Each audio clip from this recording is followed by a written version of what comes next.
الحمد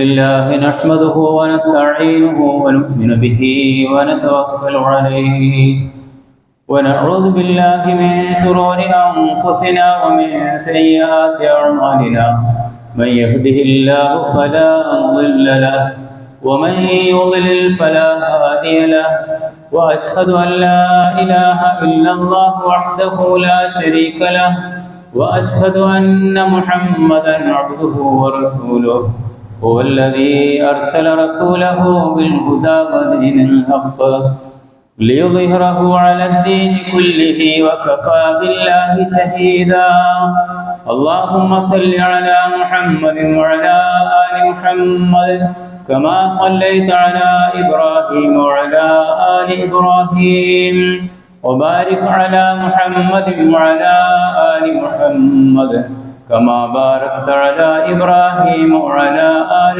إبراهيم إنك حميد مجيد أما بعد فإن خير الحديث كتاب الله وخير الهدي هدي محمد صلى الله عليه وسلم وشر الأمور محدثاتها وكل محدثة بدعة وكل بدعة ضلالة وكل ضلالة في النار أيها الناس أوصيكم وإياي أولا بتقوى الله يا أيها الذين آمنوا اتقوا الله حق تقاته ولا تموتن إلا وأنتم مسلمون أعوذ بالله من الشيطان الرجيم بسم الله الرحمن الرحيم يا أيها الناس اتقوا ربكم الذي خلقكم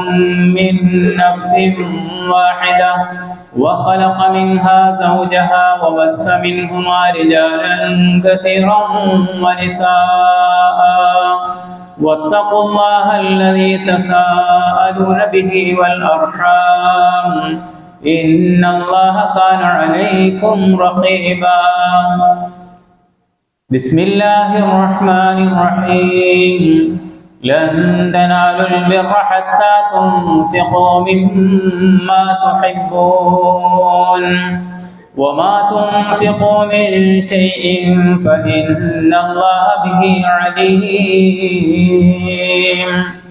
رب اشرح لي صدري ويسر لي أمري واحلل عقدة من لساني يفقهوا قولي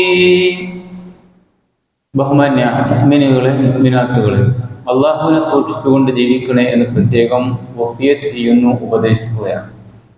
അല്ലാഹു സുബ്ഹാനഹു വ തആല മുത്തഖീങ്ങളായി ജീവിച്ച് മരിച്ചു പോകാൻ നമ്മെ എല്ലാവരെയും അനുഗ്രഹിക്കുമാറാകട്ടെ. നമ്മുടെ നാട്ടിൽ കഴിഞ്ഞ ആഴ്ച ഏതാനും ദിവസങ്ങളായി ഷാഹി മസ്ജിദിൽ നടന്ന പള്ളി സർവേയും അതുമായി ബന്ധപ്പെട്ട വിഷയങ്ങളുമൊക്കെ നമ്മളെ ഏറെ വേദനിപ്പിച്ച ഒരു കാര്യമാണ്. അതിൻ്റെ അവകാശവാദം, അതുപോലെ മറ്റ് ചില പള്ളികളുടെയും ഒക്കെ അവകാശവാദങ്ങൾ കോടതി മുഖാന്തരം സ്ഥാപിച്ചു കിട്ടാൻ വേണ്ടി ഇസ്ലാമിക വിരോധികളും അതുപോലെയുള്ള ശത്രുക്കളുമായ ആളുകൾ കഠിനാധ്വാനം നടത്തിക്കൊണ്ടിരിക്കുകയാണ്. കഴിഞ്ഞ ഏതാനും മണിക്കൂറുകളായി അജ്മീർ ദർഗയുടെ അവകാശവാദവും പെറ്റീഷനായി കോടതിയിൽ എത്തിയിട്ടുണ്ട്. അത് അന്വേഷിക്കാനുള്ള നിയമ കാര്യങ്ങളും നടന്നുകൊണ്ടിരിക്കുന്നു. അതിൻ്റെ ഇസ്ലാമിക വശത്തെ അല്ല ഞാൻ ഉദ്ദേശിക്കുന്നത്. ദർഗ ഇസ്ലാമികമാണോ അല്ലയോ എന്നതല്ല നമ്മളുടെ വിഷയം. മറിച്ച് മുസ്ലിംകളുടെ ആരാധനാലയങ്ങളായി മുസ്ലിങ്ങൾ ആദരിച്ച് ബഹുമാനിച്ച് നൂറ്റാണ്ടുകളായി ഉപയോഗപ്പെടുത്തിക്കൊണ്ടിരിക്കുന്ന ഇത്തരം സ്ഥാപനങ്ങൾ, ആ സ്ഥാപനങ്ങൾക്ക് നേരെയുള്ള കയ്യേറ്റങ്ങളും അത് മറ്റൊരു വിഭാഗത്തിൻ്റെതാണ് എന്ന് അവകാശപ്പെട്ടുകൊണ്ടുള്ള അതിഭീതിതമായ പ്രവർത്തനങ്ങളുമൊക്കെയാണ് നമ്മളുടെ മുമ്പിലുള്ളത്. കേരളക്കരയിലും പിന്നെ വാവര് പള്ളിയുമായി ബന്ധപ്പെട്ട ചില അലയൊലികളൊക്കെ ഇവിടെയും ഈ ഉത്ബുദ്ധരായ കേരളത്തിലെ ആളുകൾക്കിടയിലും ആ നിലക്കുള്ള ചില ശബ്ദങ്ങളൊക്കെ അതിശക്തമായി വന്നുകൊണ്ടിരിക്കുകയാണ്. അതുപോലെ തന്നെ ഏറെ ചർച്ച ചെയ്യപ്പെട്ടുകൊണ്ടിരിക്കുന്ന ഒരു വിഷയം തന്നെയാണ് വഖഫിന്റെ കാര്യം. കഴിഞ്ഞ രണ്ടാം ഖുത്ബയിൽ അല്പം ചില മസ്അലകളിലൂടെ ഞാൻ കടന്നുപോയി എന്നതൊഴിച്ചാൽ അത് നമ്മൾ മനസ്സിലാക്കിയിട്ടില്ല. ആ വഖഫുമായി ബന്ധപ്പെട്ട ആ കാര്യത്തെ സംബന്ധിച്ച് ഒരു വിവരവുമില്ലാത്ത വിധത്തിലുള്ള ചില പ്രതികരണങ്ങൾ കേന്ദ്രമന്ത്രി എന്നറിയപ്പെടുന്ന ചില ആളിൽ നിന്ന് വഖഫ് എന്ന 4 അക്ഷരം എന്ന് 3 അക്ഷരമുള്ളൂ എന്ന് പോലും മനസ്സിലാക്കാതെ അതിൻ്റെ ഭീകരാവസ്ഥ ഇന്ത്യ രാജ്യത്ത് ഇല്ലാതാക്കും എന്നൊക്കെ പറഞ്ഞുകൊണ്ടുള്ള ചില വാചക കസർത്തുകളും നമ്മൾ മനസ്സിലാക്കി. അതുപോലെ പ്രചണ്ഡമായ പ്രചാരണമാണ് ഈ വിഷയത്തിൽ, കള്ളപ്രചരണമാണ് നടത്തിക്കൊണ്ടിരിക്കുന്നത് മറ്റ് മുസ്ലിങ്ങൾക്ക് നേരെയുള്ള വിഷയങ്ങളെപ്പോലെ എന്നതാണ് അതിൻ്റെ മറ്റൊരു വശം. അതായത് അടുത്ത ദിവസം ഈ വഖഫ് ബോർഡിലെ മൊല്ലമാർ നിങ്ങൾ താമസിക്കുന്ന ഏതെങ്കിലും ഒരു വീട്ടിന് നേരെ വന്ന് അത് വഖഫാണ്, വഖഫിൻ്റെതാണ് എന്ന് പറഞ്ഞുകൊണ്ട് പിടിച്ചെടുക്കും എന്നുള്ള ഭയാനകമായ പേടിപ്പിക്കലും ആ നിലക്കുള്ള തെറ്റായ പ്രചരണവുമാണ് ഇത്തരം വിഷയങ്ങളിലൊക്കെ നടന്നുകൊണ്ടിരിക്കുന്നത്. ഏതായിരുന്നാലും പരിശുദ്ധ ഖുർആൻ ഇത് സംബന്ധമായി നമ്മളോട് പറയുന്ന ചില വശങ്ങളുണ്ട്. സൂറത്ത് യാസീനിൽ തന്നെ വലാ യഹ്സുൻക ഖൗലുഹും ഇന്നാ നഅലമു മാ യുസിറൂന വമാ യുഅ്ലിനൂൻ. അവരുടെ സംസാരം നിന്നെ ദുഃഖിപ്പിക്കാതിരിക്കട്ടെ. മനസ്സിലായോ? അതിൽ സങ്കടപ്പെടണ്ട. അവിടെ ഒരു മീമുണ്ടാവും, ചിലർ ശ്രദ്ധിച്ചിട്ടുണ്ടാവില്ല. ആ ചെറിയൊരു മീമ്, ആ മീമിനൊരു നിയമമുണ്ട്. അതെന്താ? വഖഫ് ജായിസ്, ലാസിം, നിർബന്ധമായി നിർത്തണം, കൂട്ടി ഓതാൻ പാടില്ല. അർത്ഥത്തിന് മാറ്റം വരുന്നു. ഖുർആന്റെ പാരായണം അറിയാത്ത ആളുകൾ മനസ്സിലാക്കേണ്ട ഒരു കാര്യമാണത്. എല്ലാം അറിയാം, ഞങ്ങൾ ഇനി പഠിക്കേണ്ടിയില്ല, ഖുർആനല്ലേ ഞങ്ങൾക്ക് ഓതാൻ അറിയാം എന്ന് വിചാരിക്കുന്ന ആളുകളോടാണ് ഞാൻ അത് സൂചിപ്പിക്കുന്നത്. വലാ യഹ്സുൻക ഖൗലുഹും, അവിടെ ഒരു മീമുണ്ട്. ആ മീമ് പല സ്ഥലങ്ങളിലും ഖുർആനിൽ വന്നിട്ടുണ്ട്. ലാസിം, വഖഫ് ലാസിം, നിർബന്ധമായി നിർത്തണം, കൂട്ടി ഓതാൻ പാടില്ല എന്നതിന്റെ മീമാണത്. അർത്ഥത്തിന് മാറ്റം വരും. അപ്പൊ ഏതായിരുന്നാലും അല്ലാഹു സുബ്ഹാനഹു വ തആല നമ്മളോട് പറയുന്നു, അവരുടെ സംസാരത്തിൽ നബിയോടാ പറയുന്നത്, താങ്കൾ സങ്കടപ്പെടണ്ട. ഇന്നാ നഅലമു മാ യസിറൂന വമാ യുഅ്ലിനൂൻ. അവർ സ്വകാര്യമായി എന്തൊക്കെ പ്ലാനുകൾ നടത്തുന്നുണ്ടോ, പരസ്യമായി ഏതൊക്കെ തരത്തിലുള്ള പ്രചണ്ഡമായ പ്രചാരണങ്ങൾ ഇസ്ലാമിനും മുസ്ലിങ്ങൾക്കും എതിരെ നടത്തുന്നുണ്ടോ ഒക്കെ നമ്മൾക്കറിയാം. സൂറത്ത് ആല ഇംറാനിൽ അല്ലാഹു സുബ്ഹാനഹു വ തആല പറഞ്ഞു, وَلَتَسْمَعُنَّ مِنَ الَّذِينَ أُوتُوا الْكِتَابَ مِنْ قَبْلِكُمْ وَمِنَ الَّذِينَ أَشْرَكُوا أَذًى كَثِيرًا. നിങ്ങളെമ്പാടും കേൾക്കും ജൂത ക്രിസ്ത്യാനികളിൽ നിന്ന് ഇസ്ലാമിനെ സംബന്ധിച്ച് വളരെ മോശമായി ചിത്രീകരിക്കുന്ന, നിങ്ങളെ വളരെ മോശമായി ചിത്രീകരിക്കുന്ന, പ്രവാചകനെയും ഖുർആനെയും മോശമായി ചിത്രീകരിക്കുന്ന ഒരുപാട് കാര്യങ്ങൾ നിങ്ങൾ കേൾക്കുക തന്നെ ചെയ്യും. ഒരു സംശയക്കാര്യത്തിലില്ല. അത് ഇന്ത്യയിലെ ആളുകളുടെ ഭരണം നടത്തിക്കൊണ്ടിരിക്കുന്ന ആൾക്കാരുടെ കൂടെ കൂടിക്കൊണ്ട് ക്രിസ്തീയ പുരോഹിതന്മാർ ആ നിലക്ക് വഖഫിനെയോ മുസ്ലിംകളെയോ ഖുർആനിനെയോ ഒക്കെ തെറ്റിദ്ധരിപ്പിക്കുന്ന ഒരുപാട് പ്രചരണങ്ങൾ നടത്തിക്കൊണ്ടിരിക്കുന്നു എന്നത് എല്ലാ പണ്ഡിതരും അല്ല, ചില ആളുകൾ അവരുടെ കൂട്ടത്തിലുള്ള നമുക്കറിയാവുന്നതാണ്. ഇനി രണ്ടാമതായി ഖുർആൻ ഇവിടെ പറഞ്ഞിരിക്കുന്നത് കണ്ടോ, മുശ്രിക്കുകളായ ഇസ്ലാമിന്റെ ശത്രുക്കളിൽ നിന്നും നിങ്ങളെമ്പാടും കേൾക്കും. ഒന്ന് കഴിഞ്ഞാൽ ഒന്ന്, അത് കഴിഞ്ഞാൽ വേറൊന്ന്, അത് കേൾക്കുക തന്നെ ചെയ്യും. ഇവിടെയൊക്കെ നമ്മൾ മനസ്സിലാക്കേണ്ട ഒരു വസ്തുത, ഏതൊരു വിഷയം ഇസ്ലാമിനെതിരായി അവർ ഉപയോഗപ്പെടുത്താൻ ശ്രമിക്കുമ്പോഴും നമ്മൾ അത് വളരെ കൃത്യമായും അനലൈസ് ചെയ്ത് അതിൻ്റെ വസ്തുത ഇപ്രകാരമാണ് എന്ന് കോടതി തലത്തിലും ഈ ഭരണഘടന ഉപയോഗിച്ചും ഇസ്ലാമിന്റെ നിയമവും അനുസരിച്ചുമൊക്കെ വളരെ കൃത്യമായി ആളുകൾ പഠിക്കത്തക്ക വിധത്തിൽ പഠിപ്പിച്ചു കൊടുക്കുകയും വിശദീകരിക്കുകയും ചെയ്യുകയാണ്. അപ്പൊ ആളുകൾക്ക് തെറ്റിദ്ധാരണ നീങ്ങുന്നു. ഹലാൽ ഹറാം പ്രശ്നം വന്നല്ലോ, അപ്പൊ നമ്മൾ ചെയ്യേണ്ടതും അങ്ങനെ തന്നെയാണ്. ആ ഒരു വശം മുമ്പിൽ വെച്ചുകൊണ്ട് വഖഫ് നമ്മൾ വിമർശിക്കപ്പെടുന്ന ഒരു കാര്യം എന്ന നിലക്ക് എന്താണത് എന്ന വസ്തുത കൃത്യമായും നമ്മൾ മനസ്സിലാക്കുക. നമ്മളും വഖഫും എങ്ങനെയാണ് നമ്മൾ അതിലുള്ള ബന്ധം എന്നുകൂടി നമ്മൾ മനസ്സിലാക്കുകയും അറിയുകയും ഉൾക്കൊള്ളുകയും ചെയ്യേണ്ടതുണ്ട്. ഖുതുബ ആദ്യം മുതൽ അവസാനം വരെ സൂക്ഷ്മമായി നമ്മൾ ശ്രദ്ധിക്കുക. പലർക്കും ഈ വിഷയത്തെ സംബന്ധിച്ച് അജ്ഞതയാണ്. മുസ്ലിങ്ങളെ കൂട്ടത്തിലുള്ളവർക്കും അറിയില്ല, അല്ലാത്തവർക്കും അറിയില്ല എന്ന ഒരു വസ്തുത നിലനിൽക്കുന്നുണ്ടല്ലോ. അതുകൊണ്ട് ശർഈയായിട്ട് വഖഫ് എന്ന് പറഞ്ഞാൽ തഹ്ബിസുൽ അസ്ല വ തസ്ബീലുൽ മൻഫഅ അലാ ബിർരിൻ വ ഖുർബത്തിൻ തഖർറുബൻ ഇലല്ലാഹ്. ഇതാണ് അതിന്റെ യഥാർത്ഥ വിഷയം. സകല പണ്ഡിതന്മാരും മുഹദ്ദിഥീങ്ങളും ഒക്കെ വിശദീകരിച്ചിരിക്കുന്നത് ഇങ്ങനെയാണ്. അള്ളാഹുവിന്റെ പ്രീതി ഉദ്ദേശിച്ചുകൊണ്ട് അവനുമായി അടുക്കാൻ ബേസിക്കലായി ഒരു വസ്തുവിനെ, ഒരു സാധനത്തെ നിലനിർത്തിക്കൊണ്ട് അതിന്റെ ഉപകാരം മറ്റുള്ളവർക്ക് കിട്ടാനുള്ള തടഞ്ഞുവെക്കലാണ് യഥാർത്ഥത്തിൽ വഖഫ് എന്ന് പറയുന്നത്. ഒന്ന്, പ്രീതി, അള്ളാഹുവിന്റെ അടുക്കൽ നിന്നുള്ള കൂലി മാത്രം. രണ്ടാമത്തത്, അതിന്റെ അസല് അവിടെ നിലനിൽക്കണം. ഭൂമിയാണെങ്കിൽ ഭൂമി ആ നിലക്ക് നിലനിർത്തുകയും അതിന്റെ ഉപകാരം പുണ്യമാർഗത്തിലേക്ക് എന്ന നിലയിൽ ഉദ്ദേശിച്ചുകൊണ്ട് അതിനെ നിലനിർത്തുകയും ചെയ്യുക. നബി സല്ലല്ലാഹു അലൈഹി വസല്ലമയുടെ കാലഘട്ടത്തിൽ ഖൈബർ യുദ്ധം, അതിന്റെ ഇടയ്ക്ക് ഞാൻ ഓതി വെച്ച ആയത്തുമായിട്ട് ബന്ധപ്പെട്ട ചില കാര്യങ്ങൾ നിങ്ങളെ ശ്രദ്ധയിൽപ്പെടുത്താം. അബൂ തൽഹ റളിയല്ലാഹു അൻഹു ആണ് ബൈറൂഹ തോട്ടം ഈ മാർഗത്തിലേക്ക് വഖഫ് ചെയ്ത് ആ നിലക്ക് മാതൃക കാണിച്ചു തന്നത്. നബി സല്ലല്ലാഹു അലൈഹി വസല്ലം ഈ ആയത്ത് ഇറങ്ങിയപ്പം അബൂ തൽഹ റളിയല്ലാഹു അൻഹു, ഞാൻ ഓതി വെച്ച ആയത്തതാ, ലൻ തനാലുൽ ബിർറ ഹത്താ തുൻഫിഖൂ മിമ്മാ തുഹിബ്ബൂൻ. പുണ്യമാവുകയില്ല നിങ്ങൾ ഇഷ്ടപ്പെടുന്ന വസ്തു നിങ്ങൾ ചെലവഴിക്കുന്നത് വരെ.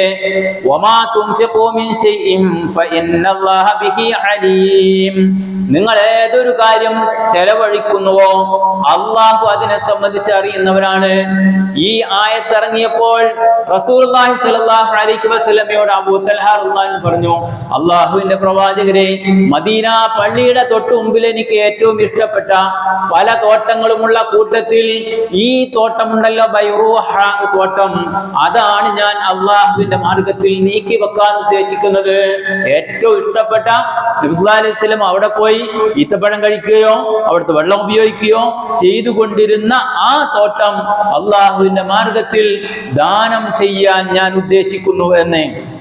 അപ്പോൾ നബി സല്ലല്ലാഹു അലൈഹി വസല്ലമ അതിന് അനുവദിക്കുകയും എന്നിട്ട് ആ ദാനം നബി സ്വീകരിക്കുകയും ചെയ്യുന്നു. അത് നിർദ്ദേശങ്ങൾ നബി പറഞ്ഞു കൊടുത്തു. അതനുസരിച്ച് അദ്ദേഹം അത് വഖഫ് ചെയ്തു. വിശാലമായി ഞാൻ പറയുന്നില്ല.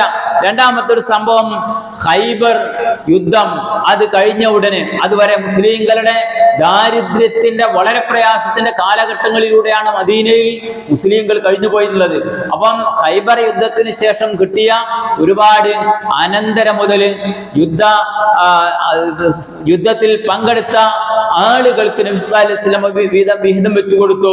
അങ്ങനെ ഉമർ ഇബ്നുൽ ഖത്താബ് റളിയല്ലാഹു അൻഹു ഒരു വിഹിതം കിട്ടി. അപ്പൊ ഉമർ ഇബ്നുൽ ഖത്താബ് റളിയല്ലാഹു അൻഹു നബിയുമായി ചർച്ച ചെയ്തു, അള്ളാഹുവിന്റെ പ്രവാചകരെ, ഞാൻ ഇത് അള്ളാഹുവിന്റെ മാർഗത്തിൽ സദഖ ചെയ്യാൻ ഉദ്ദേശിക്കുന്നുണ്ട് നബിയെ, എങ്ങനെയാണ് അതിന്റെ അവസ്ഥ എന്ന്. നബി പറഞ്ഞു, ഇൻ ശിഅത തസദ്ദഖത ബിഹാ, നീ ഉദ്ദേശിക്കുകയാണെങ്കിൽ അത് വഖഫായി സദഖയായി നിനക്ക് നൽകാം. വതഹ്ബിസ അസ്ലഹ, ബൈസ് അവിടെ നിലനിർത്തുക. ഫതസദ്ദഖ ഉമറു, മുർലാൻഹു അപ്രകാരം അത് സദഖയാക്കി മാറ്റി. ഫഇന്നഹാ ലാ യുബാഉ, വിൽക്കാൻ പാടില്ല. അസ്ലഹ, അതിന്റെ ബൈസ്. വലാ യൂറസു, മക്കൾ അനന്തരം എടുക്കാൻ പാടില്ല. വലാ യൂഹബു, ദാനമായിട്ട് ഒരാൾക്കങ്ങ് കൊടുക്കാനും പാടില്ല.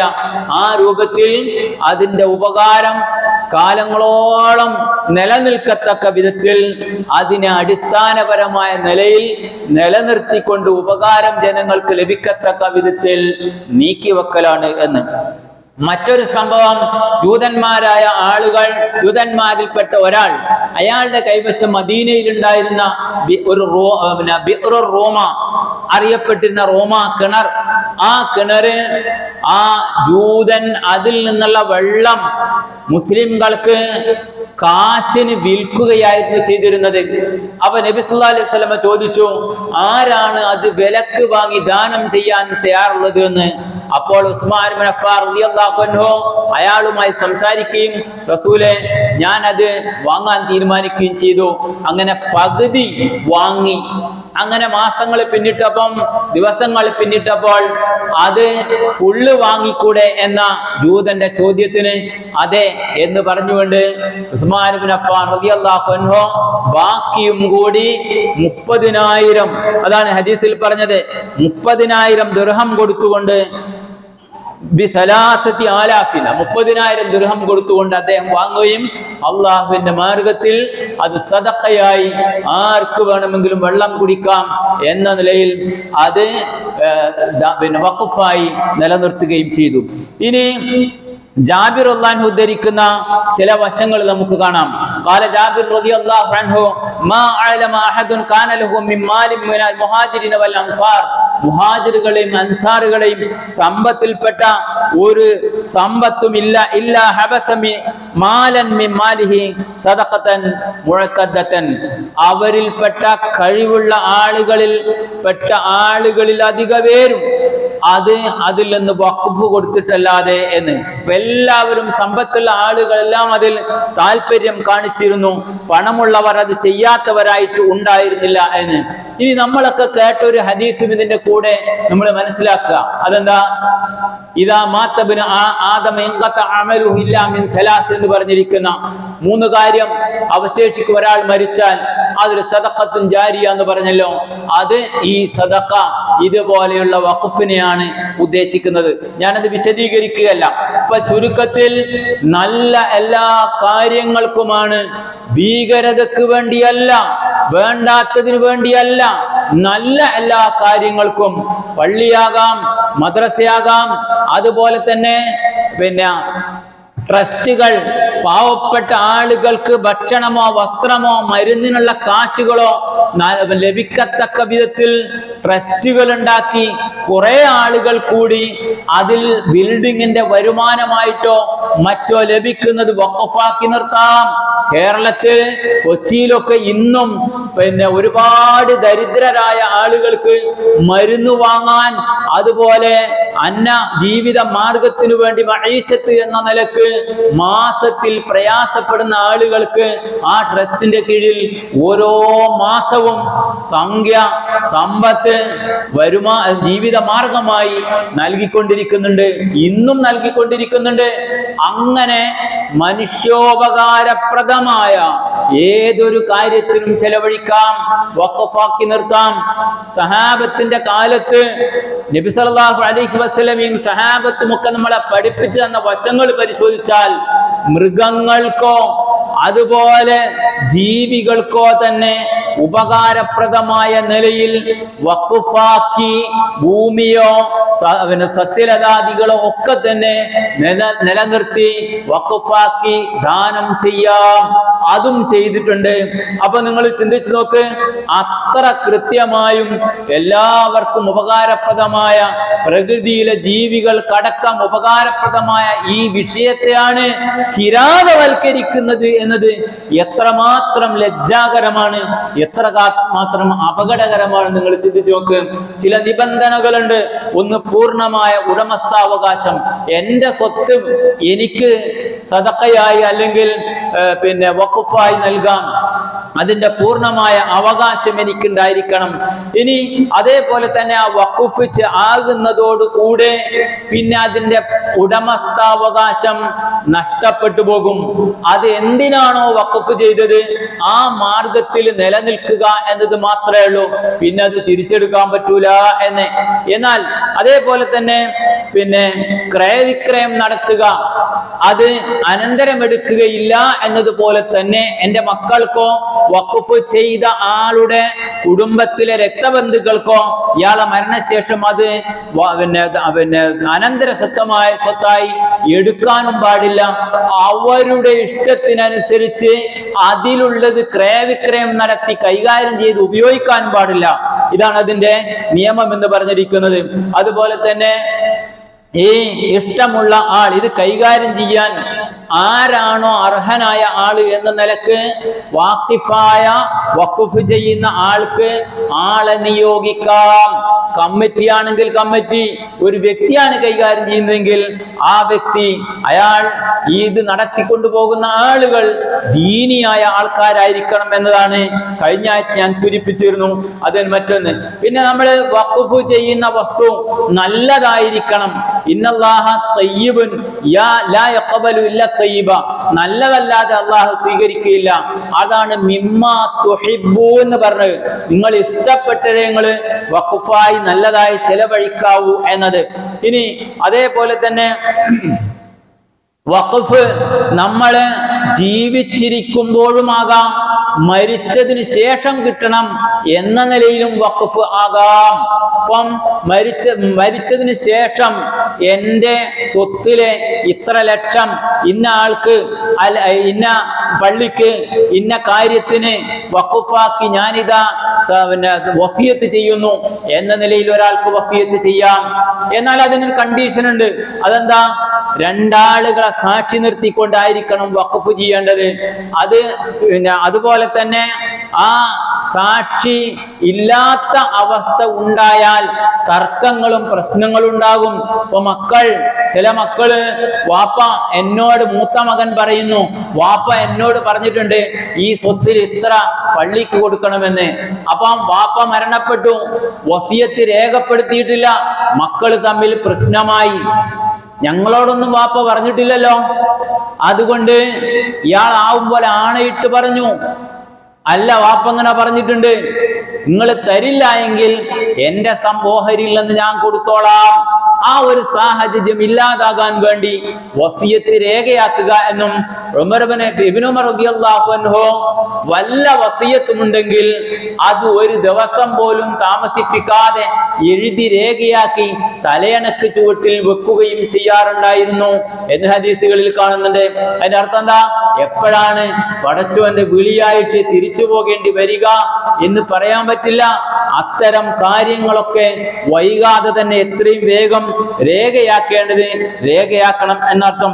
ഇനി നബി സല്ലല്ലാഹു അലൈഹി വസല്ലമയോട് ഒരാൾ വന്ന് ചോദിക്കുന്നു, അയ്യു സദഖത്തി അഅ്ലമു അജ്റൻ യാ റസൂലല്ലാഹ്, നബിയെ കൂടുതൽ സദഖയായി, ദാനമായി, അതുപോലെ തന്നെ വഖഫായി പ്രതിഫലമുള്ള സംഗതി ഏറ്റവും കൂടുതൽ ഏതാണ്?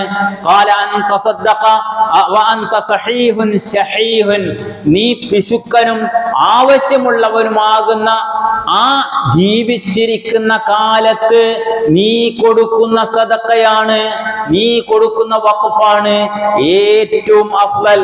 തഖ്ശൽ ഫഖറ വ തഅമലു അൽ ഗിന, നീ പൈസ ഉണ്ടാകണമെന്ന് ആഗ്രഹിക്കുകയും ചെയ്യുന്നുണ്ട്, എന്നാൽ ദാരിദ്ര്യം വരുമോ എന്ന് പേടിക്കുകയും ചെയ്യുന്നുണ്ട്. കൊടുത്താൽ ആ ഘട്ടത്തിൽ ജീവിച്ചിരിക്കുമ്പോൾ കൊടുക്കുന്നതാണ് ഏറ്റവും പുണ്യകരമായത്. വലാ തുഹ്മിൽ ഹത്താ ഇദാ ബലഗത്തിൽ ഹുൽഖൂം ഖുൽത ലിഫുലാനിൻ കദാ, നിന്റെ മരണം തൊണ്ടക്കുഴിയിലെത്തുമുണ്ട് ഒരു പറയല്, എന്റെ സ്വത്ത് ഇത്ര ഞാൻ ഇന്നാക്ക് എന്ന് പറയല്. ആ നിലക്ക് ആകുന്നതിന്റെ മുമ്പ് നീ കൊടുക്കലാണ് ഏറ്റവും പുണ്യമായത് എന്ന് നിങ്ങൾ ചിന്തിച്ചു നോക്ക്. ഇന്ന് എനിക്കും നിങ്ങൾക്കും ഒക്കെ ഈ സദഖ ജാരിയായ സദഖയ അല്ലെങ്കിൽ വഖഫായി നിർത്തുന്ന ഒരുപാട് സാഹചര്യങ്ങളും സൗകര്യങ്ങളും നമ്മളുടെ മുമ്പിലുണ്ട്. ഇപ്പൊ പള്ളികളൊക്കെ എങ്ങനെയാ, മദ്രസകളൊക്കെ എങ്ങനെയാ ആൾക്കാർ തീരുമാനം എടുക്കുന്നത്? ഒരു മുസല്ലക്ക് 25,000 ഉറുപ്പിക അല്ലെ 10,000 ഉറുപ്പിക 30,000 ഉറുപ്പിക ആ ഒരു മുസല്ല ഭാര്യക്കും ഭർത്താവിനും കൂടി എന്ന നിലക്ക് നമ്മൾക്ക് എന്തുകൊണ്ട് അത് വഖഫാക്കി നമ്മളുടെ വക നിർത്തിക്കൂടാ? ഇനി ഇൻഷാ അല്ലാഹ് നമ്മളുടെ ഈ കൊയിലാണ്ടിയുടെ പള്ളിയുടെ തൊട്ടടുത്തുള്ള ബിൽഡിംഗ്, ആ ബിൽഡിങ്ങൾ പുനരുദ്ധാരണം നടക്കാൻ പോവാണ്. ഇപ്പോഴേ തന്നെ അതിനെപ്പറ്റി ആലോചിക്ക്. വഖഫായി എന്റെ വക നിലനിൽക്കുന്ന ഉപകാരപ്രദമായ മദ്രസക്കും പള്ളിക്കും വരുമാനം കിട്ടുന്നതോ മദ്രസ നടത്താൻ പറ്റുന്നതോ ഈ ദഅവത്തിന് പറ്റുന്നതോ ആയ ഈ സംരംഭത്തിൽ പടച്ചോനെ ഞാനും എൻ്റെ ഭാര്യയും എൻ്റെ കുടുംബവും ഒരു വഖഫായി നിർത്താൻ പറ്റുന്ന ഞങ്ങളുടെ വകയുള്ള ഒരു സംഖ്യ അതിന് കൊടുക്കും റബ്ബേ എന്ന് തീരുമാനിക്കണം. നമ്മൾ എഴുതി വെക്കണം. നമ്മൾ അതിൽ പങ്കാളികളാകണം. പറഞ്ഞത് എത്ര കാശില്ലാത്ത ആൾക്കും ഇന്ന് ആ നിലക്കുള്ള വഖഫുകളിൽ പങ്കാളികളാകാം. നമുക്കൊക്കെ പലർക്കും നമ്മളെ കൂട്ടത്തിലുള്ള ആളുകൾക്ക് മദ്രാസിൽ സ്ഥലമുണ്ട്, അപ്പുറത്ത് ഇന്ന റിസോർട്ട് ഉണ്ട്, ഇപ്പുറത്ത് ഇന്ന വരുമാനമുണ്ട്, 2-3 കടയിൽ ഷെയർ ഉണ്ട്, ഗൾഫിൽ അവിടെ ഇത്ര ഉണ്ട് എന്നൊക്കെ പറഞ്ഞിട്ടും ഇതൊക്കെ കാശുണ്ടായിട്ടും ബോധ്യപ്പെട്ടിട്ടും എന്തേ നമ്മളിൽ ചില ആളുകൾ അത്തരം കാര്യങ്ങളിലേക്ക് ഇറങ്ങി വരാത്തത്? ആരെ കാത്തു നിൽക്കുക? നമ്മളെ കൂട്ടിക്കൊണ്ടുവന്ന് ഒരുത്തനുണ്ട്. ആ വന്നു കഴിഞ്ഞാൽ ആ റസൂല പറഞ്ഞത് ആ ഘട്ടത്തിലെത്തിയിട്ട് പറഞ്ഞാൽ നടക്കൂല. കാരണം മക്കള് കേട്ടിട്ടില്ല, പറഞ്ഞുണ്ടാവും, നാവ് ചലിക്കുന്നുണ്ടാവൂല. അതിന്റെ മുമ്പ് തന്നെ ആരോഗ്യമുള്ള സമ്പത്ത് ഇത്രണ്ട് എന്ന് മനസ്സിലായ ആ ഘട്ടത്തിൽ തന്നെ ഇത്തരം കാര്യങ്ങൾ തീരുമാനമെടുക്കണം. എന്തിനാ? നമ്മളുടെ ഖബറിലേക്കും അതിന്റെ ശേഷം പരലോകത്തേക്കും നമുക്ക് ഗുണമായി തീരാൻ. മനസ്സിലായോ? എത്ര കാലമാണ് അത് ഉപയോഗപ്പെടുന്ന കാലഘട്ടത്തോളം നമുക്കതിന്റെ പ്രതിഫലം കിട്ടിക്കൊണ്ടേയിരിക്കും. അതുകൊണ്ട് ഇത്തരം കാര്യങ്ങളെല്ലാം സൂക്ഷ്മമായി മനസ്സിലാക്കുക. വഖഫ് എന്നത് ഒരാളെയും ദ്രോഹിക്കാനുള്ളതല്ല, മറിച്ച് മനുഷ്യർക്കും പ്രയാസപ്പെടുന്ന എല്ലാ ആളുകൾക്കും അടുത്ത തലമുറക്കും ഉപകാരപ്രദമായ നിലയിൽ അത് നിലനിൽക്കുന്ന ഒരു ധർമ്മം, ദാനധർമ്മത്തിന്റെ വശമാണ് എന്നും അള്ളാഹുവിന്റെ ദൈവത്തിന്റെ പടച്ചവന്റെ കൂലിയാണ് നമ്മൾ ഉദ്ദേശിക്കുന്നതും എന്നതാണ് നമ്മൾ ഇതിൽ മനസ്സിലാക്കേണ്ടത്. അത്തരം കാര്യങ്ങൾ സൂക്ഷ്മമായി മനസ്സിലാക്കുകയും എങ്ങനെയൊക്കെ നമുക്ക് അത്തരം കാര്യങ്ങളിൽ പങ്കാളികളാകാൻ കഴിയുമോ ആ നിലക്ക് നമ്മൾ അതിൽ പങ്കാളികളാവുകയും ചെയ്യുക. കാരുണ്യവാനായ തമ്പുരാൻ അതിനുള്ള തൗഫീഖ് നമുക്കെല്ലാം നൽകി അനുഗ്രഹിക്കുമാറാകട്ടെ.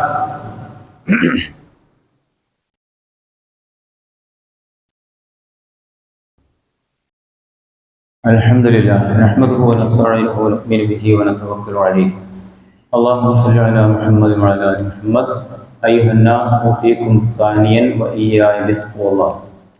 അല്ലാഹുവിനെ സൂക്ഷിച്ചുകൊണ്ട് ജീവിക്കണേ ഒരിക്കൽ കൂടി വസിയത്ത് ചെയ്യുകയാണ്, ഉപദേശിക്കുകയാണ്. രണ്ടാം ഖുതുബയിൽ ഭക്ഷ്യ വിഷയവുമായി ബന്ധപ്പെട്ട കാര്യങ്ങളായിരുന്നു നമ്മൾ മനസ്സിലാക്കി വന്നിരുന്നത്. വേദക്കാരായ ആളുകൾ അറുത്തത്, അതിനെ സംബന്ധിച്ച് പരിശുദ്ധ ഖുർആൻ തന്നെ കൃത്യമായും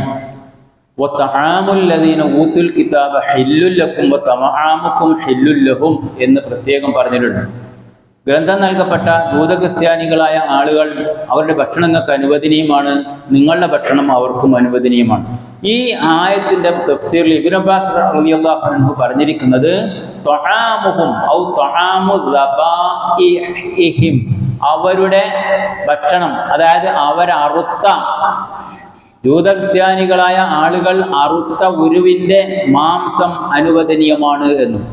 പിന്നെ നമുക്കൊക്കെ അറിയുന്ന കാര്യമാണ്, നബി സല്ലല്ലാഹു അലൈഹി വസല്ലമ വഫാത്തിന്റെ ഘട്ടത്തിൽ പോലും പറഞ്ഞ ഒരു ജൂത സ്ത്രീ നബിയെ സൽക്കരിച്ചതിനാൽ വിഷം പുരട്ടി കൊടുത്ത ആടിന്റെ ഭക്ഷണം കഴിച്ച് നബി വേദന കൊണ്ട് പൊളയുമ്പോൾ പറഞ്ഞിരുന്നല്ലോ, അന്ന് ഖൈബറിൽ നിന്ന് ആ സ്ത്രീ എനിക്ക് ജൂത സ്ത്രീ തന്ന ഭക്ഷണം എന്ന്. ആ ഭക്ഷണം ഏതായിരുന്നു? ആടിനെ അറുത്തതായിരുന്നു. ആരാ അറുത്തത്? അത് ജൂത സ്ത്രീ, ജൂതന്മാരിൽപ്പെട്ട ആൾക്കാരാണ്. അതുകൊണ്ട് തന്നെ അത് അനുവദനീയമാണ് എന്ന് ആ കാര്യത്തെ തെളിവുദ്ധരിച്ചുകൊണ്ട് പണ്ഡിതന്മാർ അതിന് തെളിവായിട്ട് രേഖപ്പെടുത്തിയിട്ടുണ്ട്. ഇബ്നു അബ്ബാസ് ഖാൻ പ്രത്യേകമായി പറഞ്ഞിരിക്കുന്നത് മാ ദുബിഹ ബനു തഗ്ലബിൻ ലിഅന്നഹും അന്നസാറ. മാ ദബഹ, തഗ്ലബ് ഗോത്രക്കാര് അറുത്തത് ഭക്ഷണം അനുവദനീയമാണ്, കുലു അത് നിങ്ങൾ ഭക്ഷിക്കുക, കാരണം അവർ ക്രിസ്ത്യാനികളാണ് എന്ന്. ഇത് ഫത്ഹുൽ ബാരിയില് മറ്റൊരു ഉദ്ധരണിയുള്ളത് അലി റളിയല്ലാഹു അൻഹു പറഞ്ഞതും ഇതേ അഭിപ്രായം തന്നെയാണ് എന്നാണ്. ഫതുഹുൽ ബാരി എന്ന് പറയും ഇബ്നു ഹജറുൽ അസ്ഖലാനി, പിന്നെ ബുഖാരിയുടെ ശറഹ് അതിൽ കൃത്യമായിട്ട് പറഞ്ഞിട്ടുണ്ട്. ഇമാം നവവി പറഞ്ഞെന്താ, മാ ദബഹ അഹ്ലുൽ കിതാബി ഹലാലുൻ സവാഅൻ സമ്മല്ലാഹ ഔ ലം യുസമ്മില്ല. നോക്കണം നിങ്ങള്, അള്ളാന്റെ നാമം ഉച്ചരിച്ച് ബിസ്മി ചൊല്ലട്ടെ ചൊല്ലാതിരിക്കട്ടെ, എന്നാൽ അഹ്ലു കിതാബുകാരായ ആളുകൾ അറുത്തത് അനുവദനീയമാണ് എന്നാണ് അദ്ദേഹം ഇമാം നവവി അദ്ദേഹത്തിന്റെ ഗ്രന്ഥത്തിൽ ഫതാവയിൽ പറഞ്ഞിരിക്കുന്നത്. പിന്നെ ചുരുക്കത്തിൽ അള്ളാഹു അല്ലാത്ത ആളുകൾക്ക് വേണ്ടി അറുത്തതാകരുത് വേദക്കാരാണെങ്കിലും എന്ന വശം ഇവിടെ പ്രത്യേകം നമ്മൾ ശ്രദ്ധിക്കേണ്ടതുണ്ട്. ഇബ്നു ബാസ് റഹ്മത്തുള്ളാഹി അലൈഹി പറഞ്ഞു, വസ്സവാബു മാ അലൈഹി ജുംഹൂർ അഹ്ലുൽ ഇൽമി മിൻ തഹരീമി ദബീഹത്തിൽ മജൂസി കദബീഹത്തി സാഇരിൽ മുശ്രിക്കീൻ. അഗ്നിയാരാധകരായ ആളുകൾ അറുത്തത് ഭക്ഷിക്കാൻ പാടില്ല എന്നതാണ് ഭൂരിപക്ഷം പണ്ഡിതന്മാരുടെയും അഭിപ്രായം. കാരണം അത് അവരെ മുശ്രിക്കുകളെപ്പോലെ വിഗ്രഹാരാധകരായ ആൾക്കാരെ പോലെ അവരറുത്തത് പാടില്ല എന്നതിൻ്റെ പരിധിയിൽ, നിയമപരിധിയിൽ വരുന്നവരാണ് എന്ന്. ഇൻഷാ അല്ലാഹ് മറ്റു കാര്യങ്ങളൊക്കെ നമുക്ക് സുഖമായി പഠിക്കാം, മനസ്സിലാക്കാം. അള്ളാഹു മനസ്സിലാക്കിയ കാര്യങ്ങൾ ജീവിതത്തിൽ പകർത്താൻ നമ്മെ എല്ലാവരെയും അനുഗ്രഹിക്കുമാറാകട്ടെ. സഹോദരങ്ങളെ, നമ്മളുടെ ഇമാം സുലൈമാൻ മുസ്ലിയ അദ്ദേഹത്തിന് ചെറിയൊരു ഓപ്പറേഷൻ കഴിഞ്ഞ് വിശ്രമിക്കുകയാണ്. ഇത്ര വേഗം ശിഫയായി നമ്മളുടെ പള്ളിയിൽ ഇമാമത്ത് ഏറ്റെടുക്കാനുള്ള തൗഫീഖ് അള്ളാഹു അദ്ദേഹത്തിന് നൽകി അനുഗ്രഹിക്കുമാറാകട്ടെ. അതുപോലെ കഴിഞ്ഞ ദിവസം മരണപ്പെട്ട ഒരു സഹോദരി, അള്ളാഹു അവർക്ക് മഗ്ഫിറത്തും റഹ്മത്തും നൽകി അനുഗ്രഹിക്കുമാറാകട്ടെ. എല്ലാ പ്രയാസങ്ങളിൽ നിന്നും വിഷമങ്ങളിൽ നിന്നും ബുദ്ധിമുട്ടുകളിൽ നിന്നും എല്ലാം കാരുണ്യവാനായ റബ്ബ് നമ്മെ എല്ലാവരെയും കാത്തുരക്ഷിക്കുമാറാകട്ടെ. അല്ലാഹുമ്മ ലിൽ മുഅ്മിനീന വൽ മുഅ്മിനാത്ത് والمسلمين والمسلمات الأحياء منهم والأموات إنك مجيب الدعوات يا قاضي الحاجات. ربنا آمنا فاغفر لنا ذنوبنا وكفر عنا سيئاتنا وتوفنا مع الأبرار. ربنا تقبل منا إنك أنت السميع العليم وتب علينا إنك أنت التواب الرحيم. آمين.